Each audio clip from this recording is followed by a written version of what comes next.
जोहार इंगे रजनी मुर्मू 15 আগস্ট भारतवर्ष स्वाधीन कना आबो निये को सानताड़ को मोचा खय दो 15 আগস্ট स्वाधीनता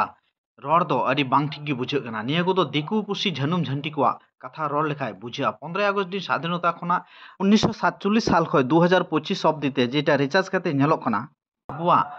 जहाय भाषा राजभाषा लेकाते सानताड़ तिहिन केंद्र सरकार स्वीकृति एम काते हो तिहिन आबो स्कूल कॉलेज रे नित हो बाको एम साबित काबोना और मिद दिक थेके आबो भारतवर्ष रन आदिवासी सानताल सम्प्रदायिक काना बुं तिहिन गणजाति हिसाब लेकाते आबोआ जहाय धर्म धर्म लेकाते तिहिन पाइचान पाइचान लेकाते तिहिन आबोआ जे सारी धर्म बारसे साना धर्म राष्ट्रपति भवन रे आज अब्दि तेहो नित दिबि बाको एम साबित काबोना धर्म कोड ताले बया आबो तिहिन भारतवर्ष नागरिक लेकाते तिहिन तिहिन 15 আগস্ট दिन आबो ठिया दो अडी